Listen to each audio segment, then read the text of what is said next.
The first thing I did when the containment threshold crossed was lock the frequency. That is not a metaphor. There is a physical process involved. On the operations console in R9's Biocontainment Center, there is a panel below the main COM array, matte gray, flush with the surface, identifiable only by a small yellow line around its edge, and inside that panel is a row of 6 toggle and confirm switches. You flip each one in sequence. The console acknowledges each flip with a low tone, not a chime, just a tone, and when you flip the 6th one and the 6th tone sounds, the outer emergency band 7 relay on this colony's perimeter grid seals itself. Inbound, blocked. Outbound, blocked. The colony's internal comms stay up. Everything else goes dark. I had run the drill 11 times in 22 years at this post. I had never run it live. I ran it live on the 14th day of the 9th administrative period, at the 3rd watch, at the hour when the colony's 3rd shift had already taken their stations, and the transit corridors were half-lit and quiet. My junior monitoring officer, a young man named Osek Torin who had been at this posting for 8 months, watched me flip the switches from his station across the room and did not say anything. He had never run the drill either. He knew what it meant. I could tell by the way his hands went still on his console the moment the 6th tone sounded, and by the way he did not ask me to confirm my decision, and by the way his eyes went to the infection projection display, and then back to the panel, without any of the hesitation that the training materials describe as a common response in junior staff during their first live event. He had good instincts. He had been a good hire. I was glad in that particular moment that I had pushed back on the district administrator's suggestion to reduce monitoring staff for budgetary reasons. I had been unpersuasive about a great many things over the years, but I had been persuasive about that. The cascade pathogen had come in on a supply tender. That is the most common vector, and the one the training materials use for precisely that reason. R9 is a mid-tier agricultural distribution colony, 14,000 residents spread across 3 district townships and the central processing complex, and roughly 40 supply runs across the outer transit marker every 9 days. The colony's primary industry is the processing and distribution of bulk grain and fiber crops from the Kethavar system's inner agricultural stations, and the supply chain that feeds the processing complex is continuous and dense, and not easily slowed. You cannot run a 14,000-person colony on an interrupted supply chain, and you cannot process grain without the equipment and the chemical agents, and the packaging substrate that the supply tenders bring. The supply chain is necessary. The supply chain is also, as every biocontainment warden in the Havath Compact knows, the most common entry point for cascade pathogens entering a sealed agricultural environment. The tender that carried the pathogen was a standard cargo vessel, triple inspected at point of origin, logged clean by our own docking inspector, when it made berth at R9's primary dock on the 11th day of the 9th administrative period, 3 days before the lockdown. The inspector found nothing because the pathogen's incubation window in non-biological cargo substrate is longer than our standard inspection interval. This is a known gap. The Coalition Biocontainment Commission has filed 4 formal notices about it in the last decade. The adjustment to inspection protocol is still pending secondary review. I had added my own signature to the Havath Compact's co-endorsement of the most recent notice, 14 months prior. The secondary review had not yet been scheduled. I mention this not to assign blame. The inspector did his job correctly within the protocol he was given, and the protocol had a gap that the relevant bodies were aware of and had not yet closed. That is a systems problem, not a personnel problem, and the incident that followed is best understood as a consequence of that systems problem rather than as anyone's individual failure. I mention it because understanding the mechanism matters. If you understand the mechanism, you understand why the situation developed the way it did, and you understand why I made the decisions I made in the hours after the sixth tone sounded. By the time I logged the first confirmed infection, a dock worker named Pethosavar in the Central Processing Complex, overnight shift, presenting with the specific membrane inflammation pattern the pathogen produces in Haveth strain physiology. I already had 2 probable infections behind him and a projected exposure radius that covered the entire docking sector and the connected ventilation corridor. The ventilation corridor runs east and connects to the main transit artery. The main transit artery connects to everything.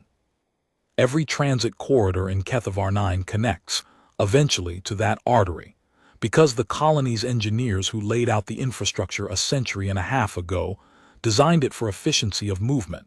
And efficiency of movement in a colony grid means centralized connectivity.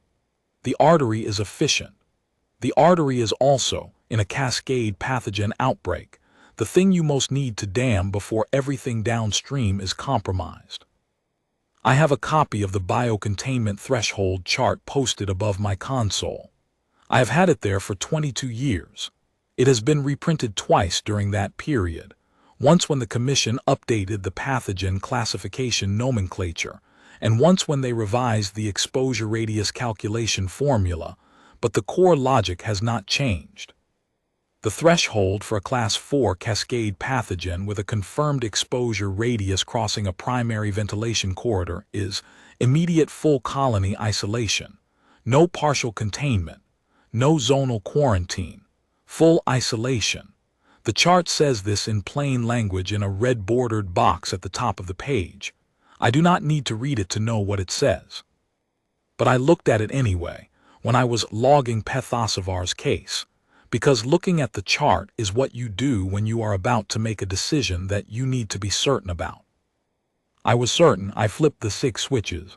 The 6th tone sounded. Then I filed the relay. The Haveth Compact's biocontainment distress relay is a specific format, not a general SOS, not an emergency hail.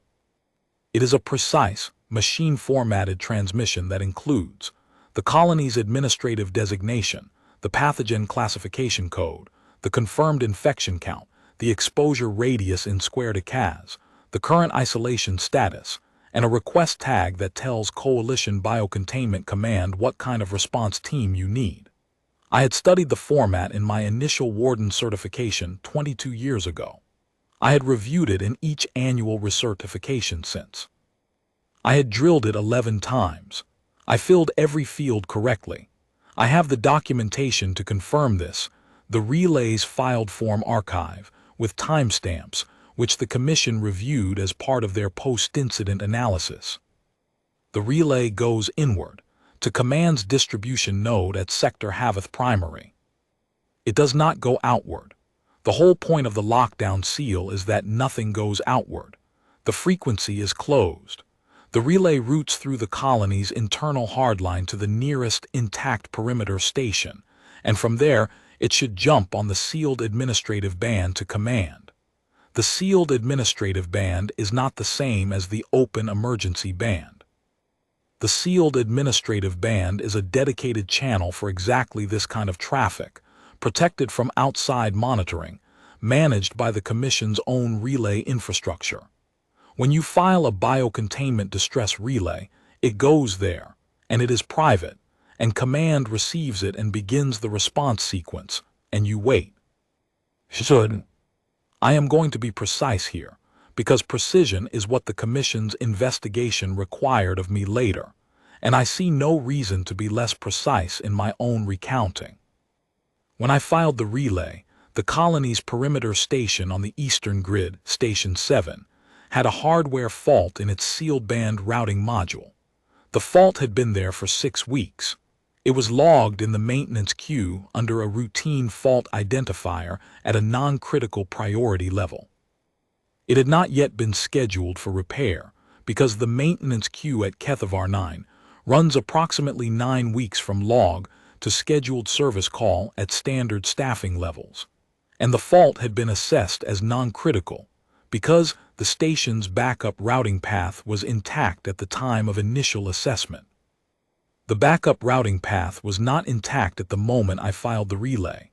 The backup module had failed 14 hours before my relay, during the third shift handover, when a power fluctuation in the eastern grid caused a cascade reset across 3 linked station systems.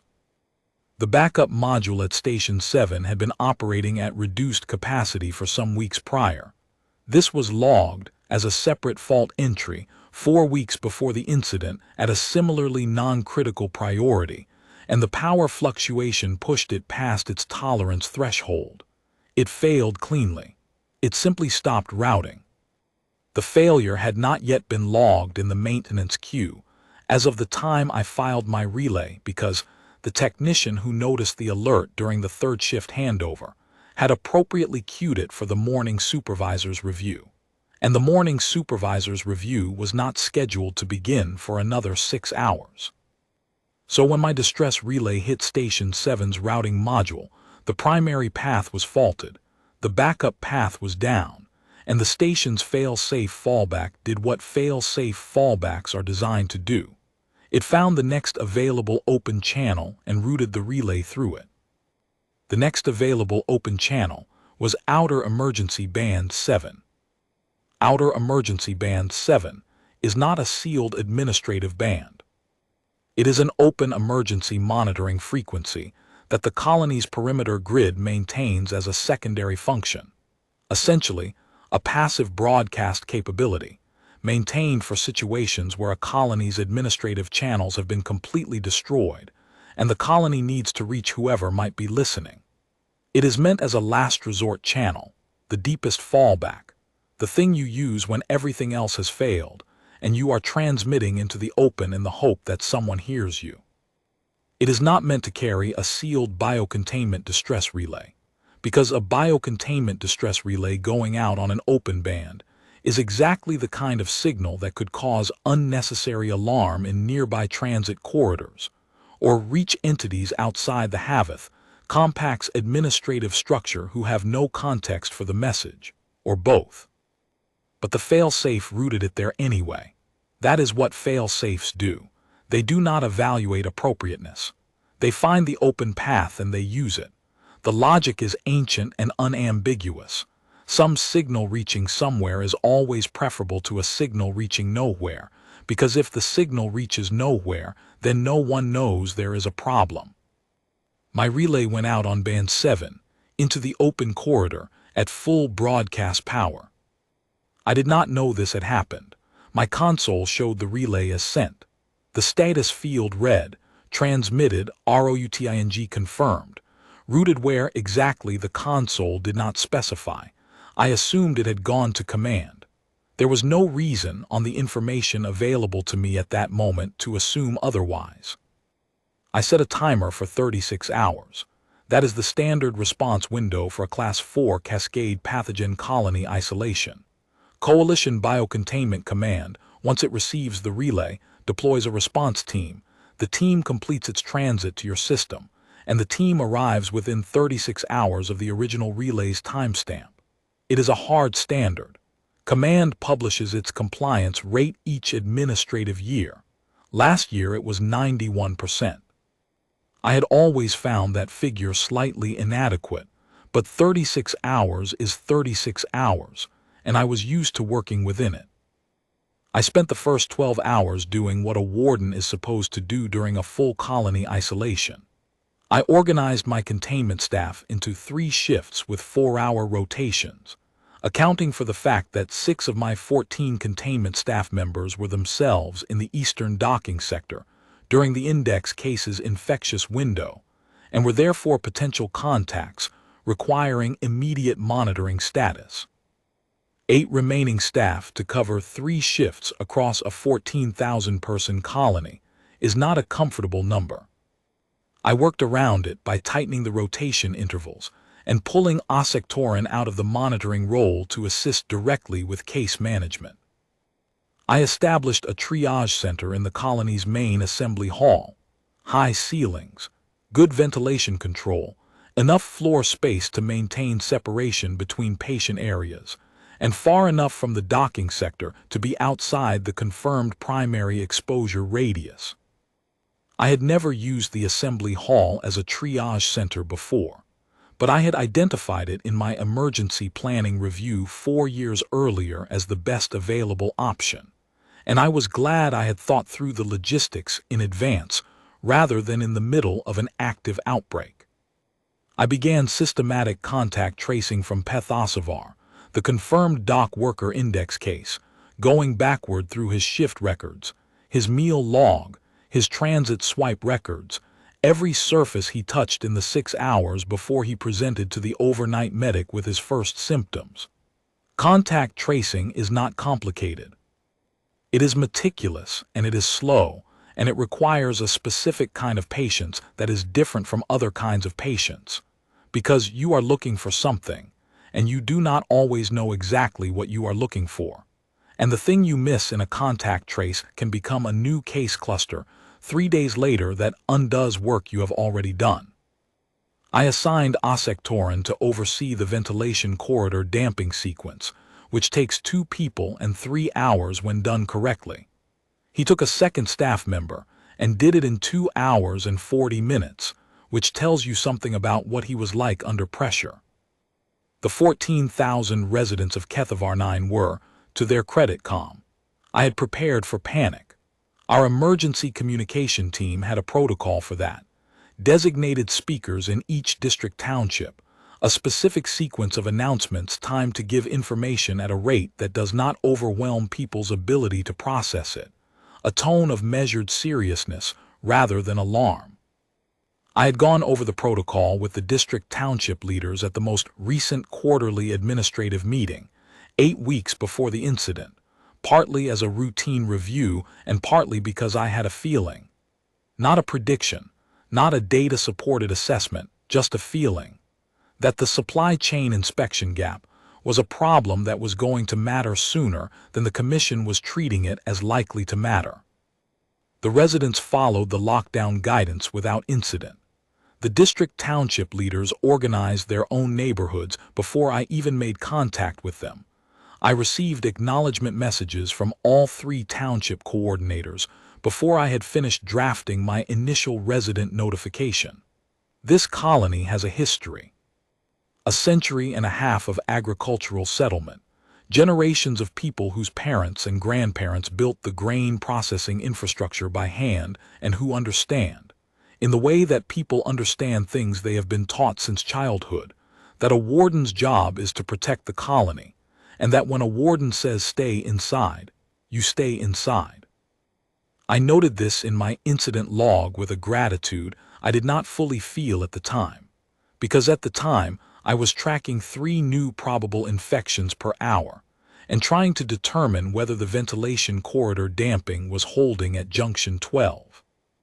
It was not fully holding.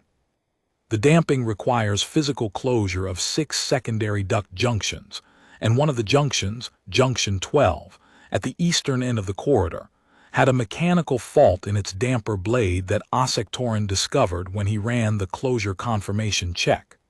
The blade would not seat completely. It left a gap of approximately 4 centimeters. The gap was the result of accumulated wear on the blade's mounting rail, which was documented in the equipment inspection log from 6 months earlier as a low-priority maintenance item. Not the same maintenance queue problem as Station 7. A different maintenance queue problem in a different part of the colony's infrastructure. 2 separate deferred maintenance items. 2 separate failure points in 2 separate systems, both relevant on the same night. 4 centimeters is enough, not for rapid transmission, not for high-concentration pathogen movement across a large distance, but for slow, low-level propagation through a ventilation system over several hours. 4 centimeters of gap in a damper blade is sufficient to allow pathogen particles to continue moving east even after you believe you have sealed the corridor. It is sufficient to extend your exposure radius in ways you would not have calculated based on your initial damper closure status.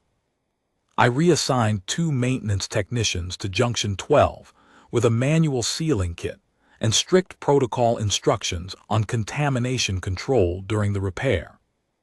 They worked for 3 hours in full protective equipment in the duct junction space, which is cramped and poorly lit and not designed for occupied maintenance. They got the blade to seat within 1 centimeter of full closure. 1 centimeter of gap at that duct diameter is below the transmission threshold for the pathogen concentrations we were dealing with at that point in the outbreak. I considered that a success and logged it as such. Then I went back to the contact trace.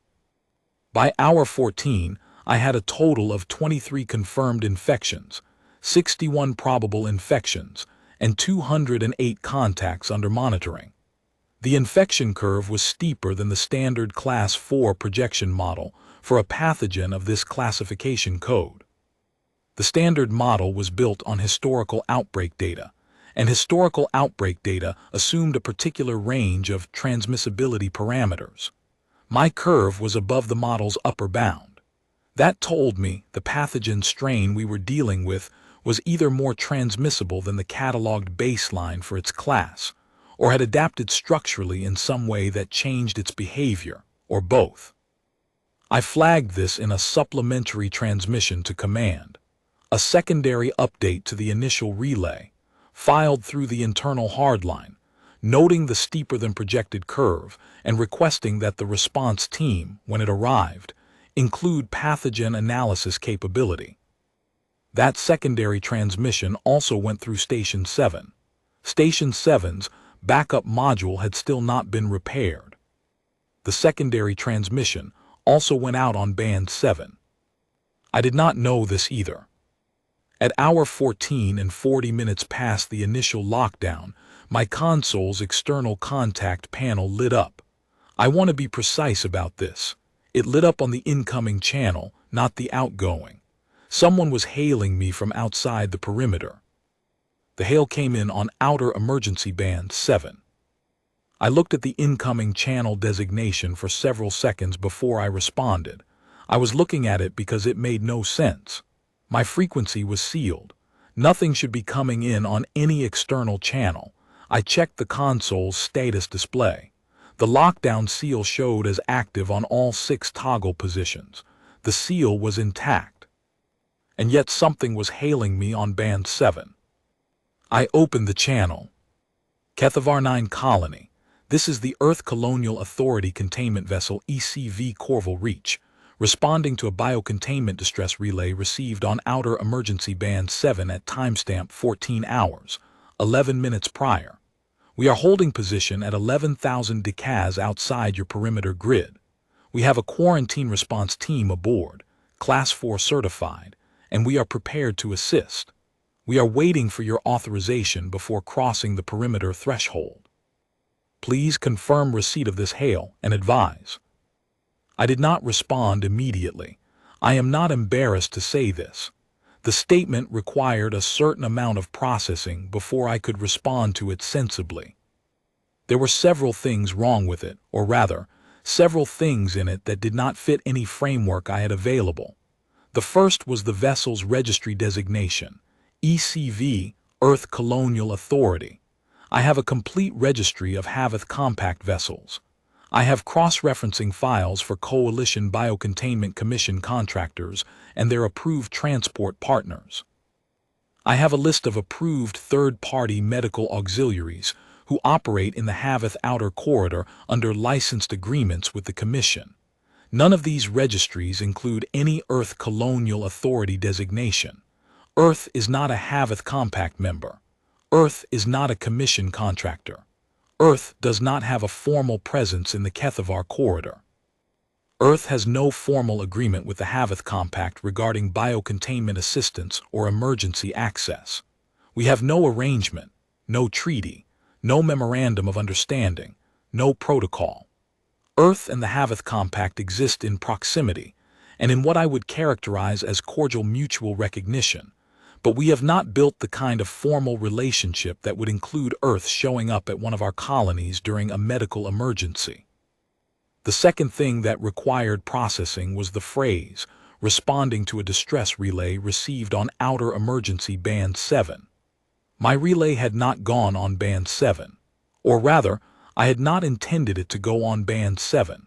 I had filed it through the sealed administrative system, and my console had confirmed the transmission as rooted. If it had gone on Band 7, if the fail-safe at Station 7 had done exactly what I was, in that moment, beginning to suspect it had done, then my sealed biocontainment distress relay had broadcast on an open frequency and reached, apparently, Earth's monitoring infrastructure. The third thing, and the thing I found myself returning to even while I was processing the first two, was that they were waiting. They had arrived outside my perimeter. They had not crossed the threshold. They had not sent a landing request, had not activated any access override, had not assumed any authority over the situation. They had come to 11,000 decas, close enough for clear comms, far enough to be unambiguously outside my grid, and they had hailed me and asked for my authorization before they would move 1 deca closer. I filed a rapid query to Station 7's maintenance log while I was sitting with all of this. The query came back in 30 seconds. Primary routing module, faulted, logged 6 weeks prior at non-critical priority. Backup module, failed during third shift handover, logged 6 hours after the event. Fail-safe routing record, timestamped to within 37 seconds of my initial relay transmission. I sat with the 37 seconds. 37 seconds. If Station 7's backup module had held for another 37 seconds, my relay would have tried the backup, found it failed, generated a routing error, and I would have been notified to refile manually. The refile would have gone through a different perimeter station, and the seal would have been fully established before any transmission escaped to Band 7. 37 seconds was the margin. Then I opened the channel. ECV Corval Reach. This is Warden Osith Varn Kethavar 9 Biocontainment Operations. I have received your hail. I have also, while considering your message, reviewed my Station 7 routing logs, and I believe I understand how your vessel received our relay. I want to be clear about 2 things before we continue. First, we did not intend to transmit on Band 7. The relay was supposed to route to Coalition Biocontainment Command through our sealed administrative channel. A hardware fault caused it to route outward through a fail-safe path instead. Our transmission to you was not deliberate. Second, we are in active Class 4 isolation. 18 hours ago, I sealed this frequency. The seal is showing as active on my console, which means either my console has an error or your vessel has a capability I am not aware of. Please clarify which is the case. A pause of perhaps 8 seconds. Warden Osith Varn, understood on both counts. On your first point, our Band 7 monitoring station in the Haveth Outer Corridor logged your relay at the timestamp I described and notified our nearest deployable quarantine unit, which was us. We are not Coalition Biocontainment Command. We do not have access to your sealed administrative channels, and we would not attempt to access them. On your second point, your perimeter seal is intact. We are not inside it. We have not attempted to enter it. We received your relay before the seal was fully in effect. The failsafe routed it outward in the 37-second window before your Station 7 lockdown confirmed. We have been in transit from our previous position since we received it. We are currently outside your perimeter, holding at 11,000 decas, and we will remain at this position until you give us a crossing authorization or advise us that you do not require our assistance. I thought about the infection curve and the steepening line and the 208 contacts under monitoring and the 1 centimeter gap at junction 12. I thought about 36 hours minus 14 already elapsed. Then I asked, what is the composition of your quarantine response team? 8 personnel, 2 containment pathologists, one of them holding a subspecialty in Haveth strain respiratory cascade variants, a 5-member remediation crew with full Class 4 personal protection certification and active outbreak experience, 1 medical officer with 19 years of field triage experience, 7 in outbreak response, Team lead is Senior Containment Officer Davin Parrell. She has reviewed your relay data and your supplementary transmission during our transit. I took one full breath. Then I said, ECV Corval Reach, I am going to authorize a single access corridor. I will designate it now on your navigation grid. Before you cross the perimeter, I need the following documentation. Full certification records for all 8 team members, your vessel's internal biosafety rating against Haveth Compact Class 4 standards, and your containment protocol alignment documentation. I will review those materials before I open the corridor. Send when ready. Sending now. And Warden, take the time you need with the documentation. We will be here. The documentation came through in 11 minutes. Not 11 minutes to compile. I noted later that the files were organized and cross-indexed in a way that suggested they had been prepared well before the hail, probably during the transit. They had simply waited for my designated receiving channel before transmitting. They had not sent anything unrequested. They had not attempted to establish contact before I had confirmed receipt of their initial hail. They had arrived, held position, hailed politely, and waited. I read the documents with the attention they deserved. Both pathologists were certified to commission standards, not to some parallel Earth standard I would have had to evaluate without a reference framework, but to the Haveth Compact's own biocontainment certification scheme, which runs through the Commission's accreditation office. I did not know that Earth's colonial authority maintained personnel certified to our scheme. I also did not know that Earth's colonial authority had an outer corridor medical institute, which was the institution listed as the certifying body for the Haveth strain subspecialty. A network search while I was reading confirmed the institute's existence. 41 years of operation, published research catalog, accreditation history, with the Commission going back 32 years. 32 years.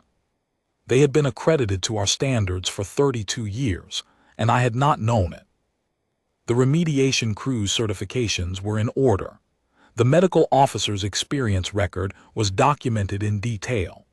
The vessel's biosafety rating was current, comprehensive, and explicitly cross-referenced to the Commission's Class 4 standard by section and clause. I opened the corridor. I transmitted the navigation parameters. I watched on the perimeter display as ECV Corval Reach adjusted its approach vector and came through at a transit speed that was more cautious than it needed to be, not the minimum the corridor clearance allowed, but something slower, more deliberate. They were not in a hurry. They had been in a hurry during the 14-hour transit, presumably. They were not in a hurry now that they were here. There is a kind of professional discipline in knowing which moments require speed and which require care, and the people who have it are recognizable by how they behave at the threshold moments. They docked at Kethavar-9's quarantine facility on the northern edge, a separate berth, sealed from the main docking sector, connected to the biocontainment zones by a dedicated hardline corridor. I had inspected it at 6-month intervals for 22 years and had never used it. I met them at the docking lock. Senior Containment Officer Davin Parrell came through first, in protocol order, fully sealed documentation package in hand, equipment cases tagged and inventoried behind her. She was a compact woman of perhaps 50 years, with gray at the temples and the unhurried quality in her movement that I associate with people who have done difficult things many times and have stopped needing to announce that they are doing them. She handed me the documentation package and looked around the corridor with the assessing look of someone who is noting dimensions, lighting, air circulation, and the location of every junction and access point, all in the same 3 seconds of apparent stillness. 23 confirmed, I said. 61 probable, 208 contacts under monitoring. Curve is above standard Class 4 projection. Upper bound crossed at hour 11. Transmissibility variant, she said. It was not a question, and she said it without surprise, as though the curve data had told her this before I said it. That is my working assessment. Your relay mentioned the ventilation corridor exposure, junction damping. 5 junctions at full closure. Junction 12 had a mechanical fault. We got it to within 1 centimeter of full seal at hour 8. She thought about this briefly. Not the long pause of someone uncertain, the short pause of someone running a calculation. 1 centimeter at standard duct gauge, given the concentration levels in your hour 8 report, would propagate approximately 2 township lengths east over the following 6 to 10 hours. What is east of junction 12? The secondary transit artery. We will start there. Can you show me the contact tracing data? I took her to the operations center. She sat down in front of my data display and looked at it for 40 minutes without speaking, which I had not expected. I had expected questions or diagnostic commentary or the kind of managing that outside teams sometimes do when they arrive at an active situation and need to establish their usefulness by being visibly active. She did none of that. She looked at the data the way you look at a map of terrain you are going to have to cross, not for reassurance, not for validation, but because you need to understand it completely before you decide where to put your first foot. When she spoke, she said, "Your triage placement in the assembly hall is good. Ceiling height, separation distance, ventilation control are all appropriate. Your shift rotation accounts correctly for the 6 monitoring status staff. Contact tracing is thorough through the index case. The one gap I see is the indirect contacts from the meal facility attached to the docking sector, which has its own ventilation subloop. Has that been traced?" "It is in progress. We were about 4 hours behind on that subloop." "Let us take that over. It will free your staff for the primary artery assessment." She paused. "One other thing I would add if you want it. A secondary isolation tier. A status between monitoring and confirmed that gives you a holding space for high probability contacts before they cross your confirmation threshold. It reduces density pressure in your primary triage space and decreases cross-exposure risk among the probable cases." "Yes," I said, "set it up." "Then we will get started." She stood. No further preamble. She did not summarize what she had said or ask me to confirm I had understood. She said they would get started, and they got started. The Coalition Biocontainment Command Team arrived at hour 34, 2 hours ahead of the standard window.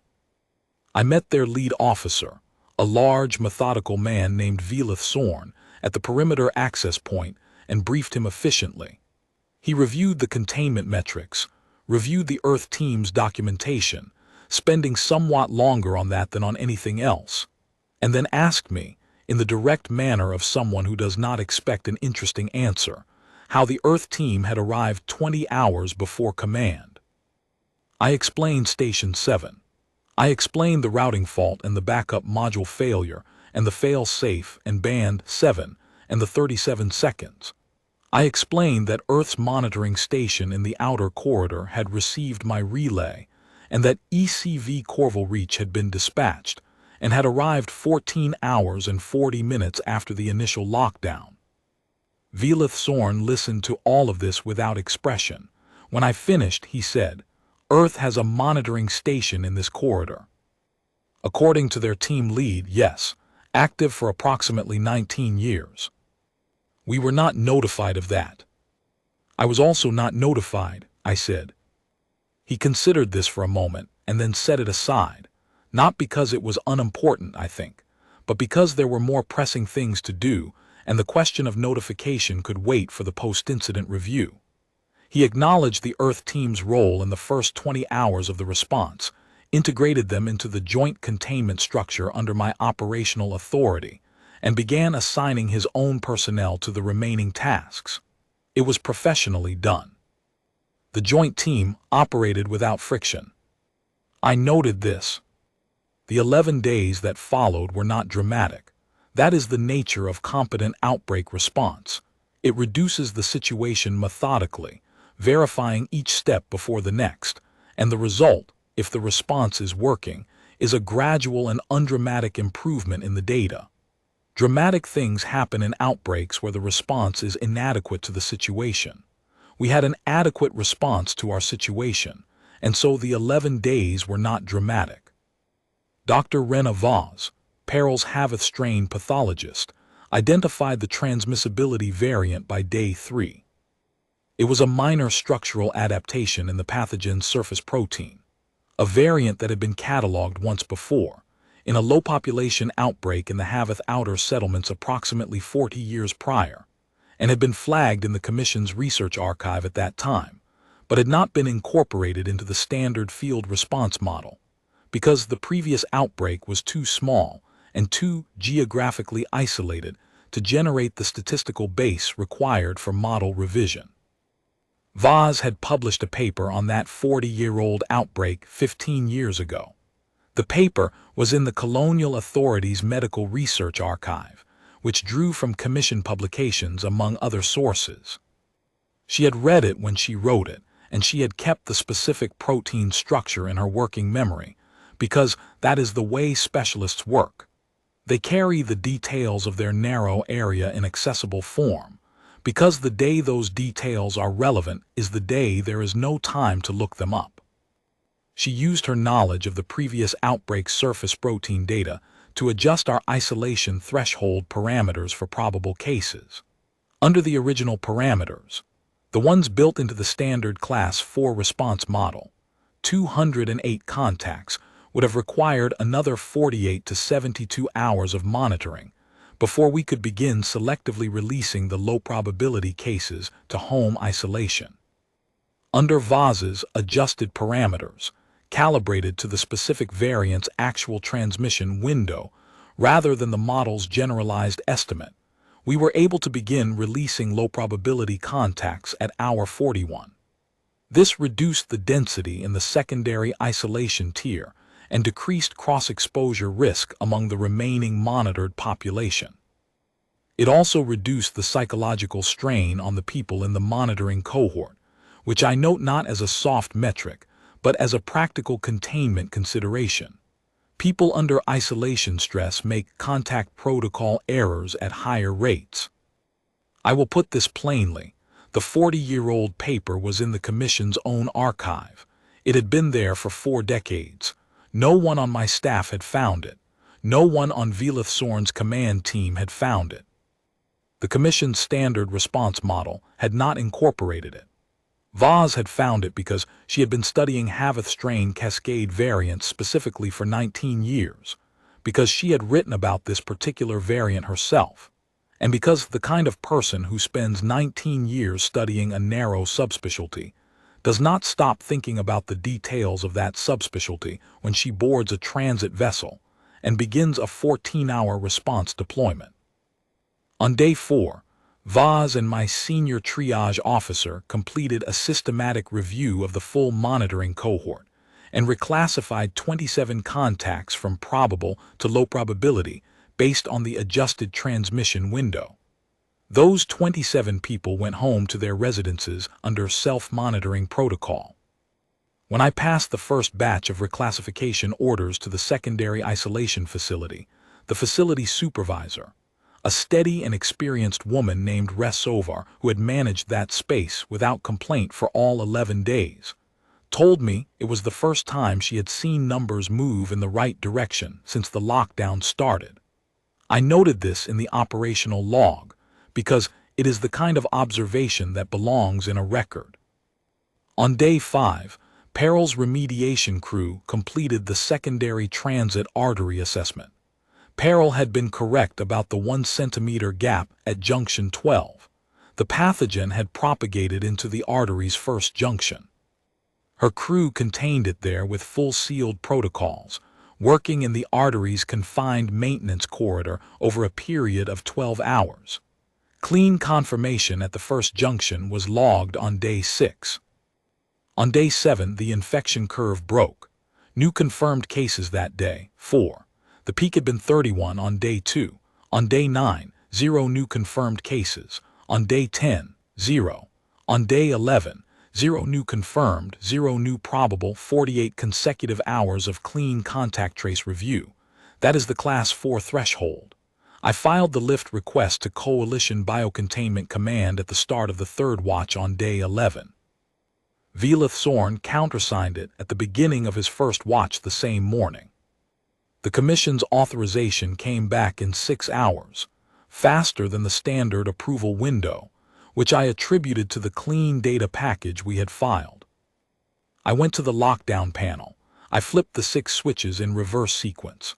The console acknowledged each one with the same low tone, and when the 6th tone sounded, the perimeter seal was open. The transit corridors came back on.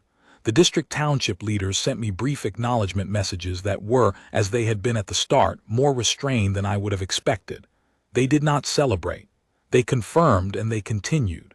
This colony knows its own nature. I met Peril at the quarantine dock as her team loaded their equipment cases onto the docking ramp. It was early in the first watch, and the light in the dock was the cool, even overhead light that the facility uses during off-peak hours. Peril was checking off the equipment manifest on a handheld scanner in the methodical way she did most things. Final case count is 79 confirmed infections, I said. No fatalities. She set down the scanner for a moment.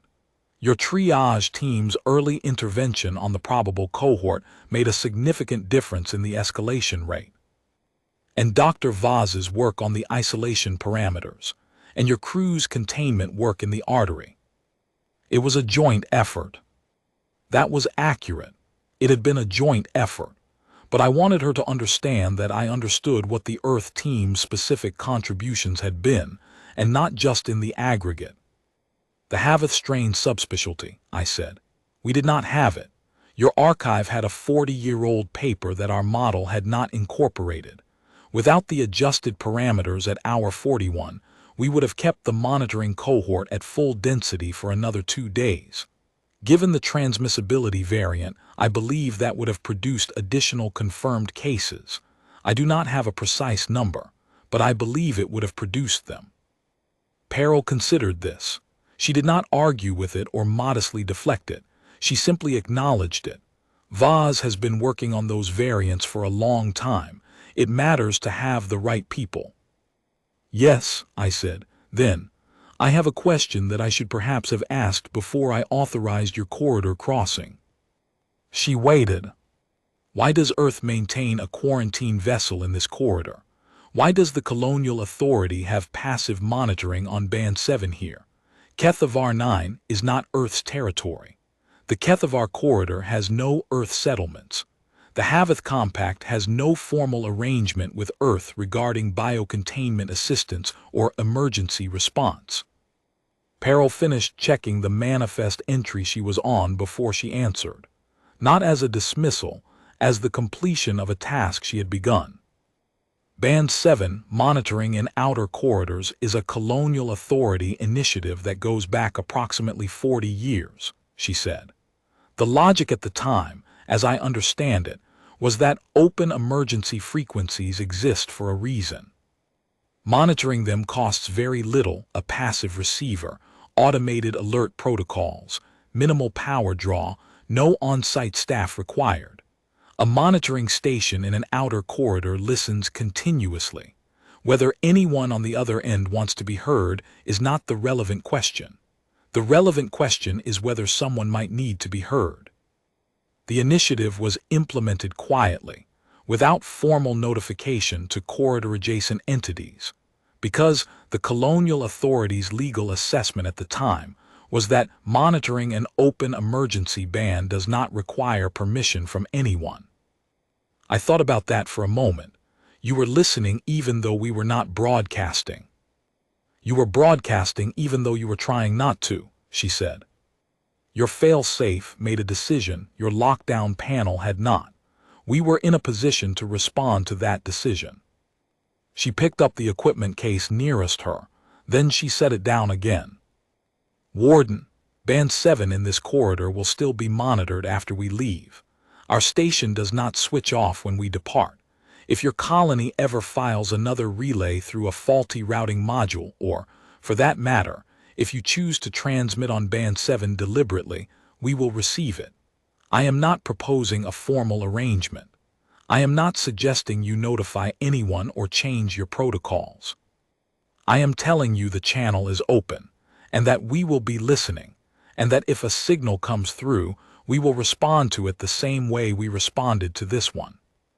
She picked up the equipment case and went through the docking lock. The outer lock sealed behind her with the same solid sound that locks make when they close properly. I stood in the quarantine dock for a while. I was not thinking. I was doing the thing you do after a long acute period when the pressure finally releases, and there is a moment of stillness before the next task begins. The quarantine dock is a functional space. Well lit, well maintained, quiet. It had been unused for 22 years before 11 days ago, and it would presumably be unused again for some years going forward. I was glad it was in good condition. I was glad that every 6-month inspection had been done correctly. Then I went back to the operations center and filed my post-isolation report. The post-isolation report is a standard form. Incident summary, confirmed case count, intervention timeline, containment outcome, equipment issues requiring follow-up. I filled out every field accurately and completely. For the intervention timeline, I had to add a supplementary section, because the standard form does not have a designated field for external response from a non-compact entity. I created one.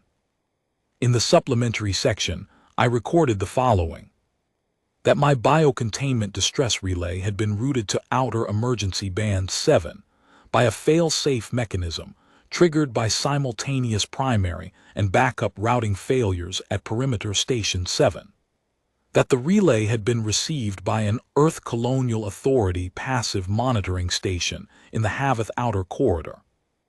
That the nearest Earth Quarantine Response Vessel, ECV Corval Reach, had been dispatched upon receipt and arrived at Kethavarnine 14 hours and 40 minutes after initial lockdown. That the Earth team's participation in the containment operation, specifically including subspecialty pathogen analysis, that identified a transmissibility variant not incorporated into the standard response model, was in my professional assessment a material factor in the outbreak's resolution without fatalities. In the summary field I wrote, response team arrived 14 hours after initial isolation. No prior arrangement existed. No arrangement was requested. Coalition Biocontainment Command Team arrived 34 hours after initial isolation. Both teams operated under warden authority throughout. The routing fault at Station 7 has been escalated to emergency maintenance priority with a request for 30-day reinspection intervals going forward.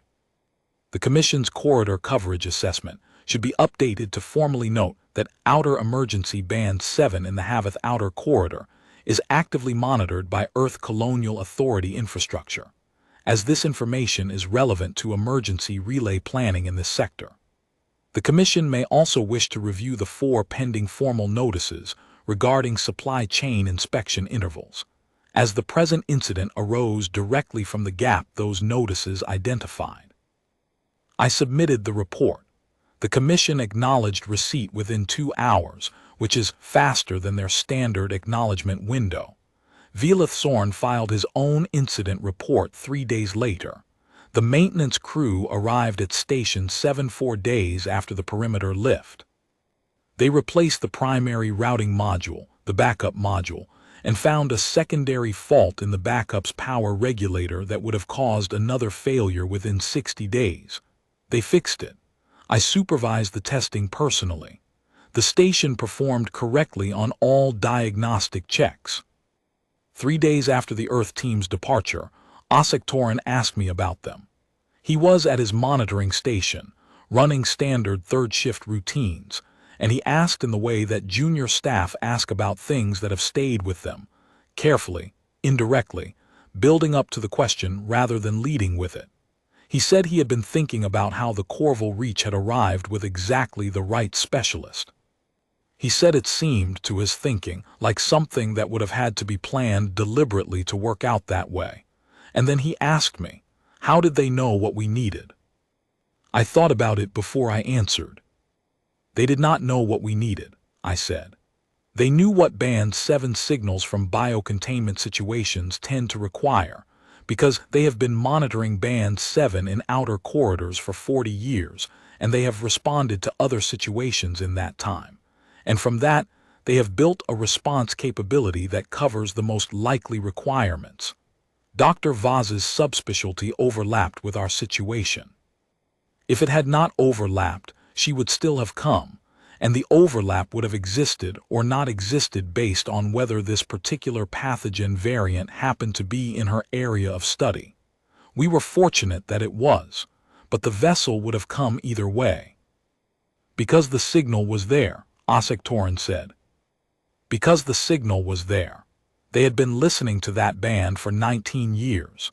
The signal appeared. They came the way anyone comes to a signal on an open emergency frequency, because the signal was there and they were the closest ones who heard it. He was quiet for a moment. Then, we didn't ask them to listen for 19 years. No. Did they tell anyone they were doing it? Not that I know of. The colonial authorities' legal assessment at the time, apparently, was that monitoring an open emergency band requires no permission and no notification. He sat with this. So the only way you know they're doing it is when something goes wrong and the signal escapes and they show up. That is in practice exactly right, I said. He went back to his console. The shift continued. I have thought about that conversation since then. I have thought about it in the way you think about something when the acute period is over, and you have time to look at it from more than one angle.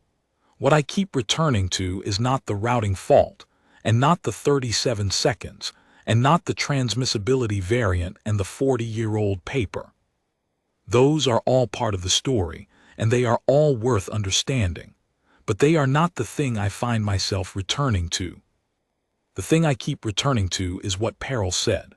That we were broadcasting even though we were trying not to, that they were listening even though we had not asked them to be, and that the result of that combination, an accidental signal and a deliberate, long-standing, unannounced act of monitoring, was that a quarantine vessel arrived at our perimeter in 14 hours with a specialist whose narrow area of study happened to be precisely relevant to our outbreak.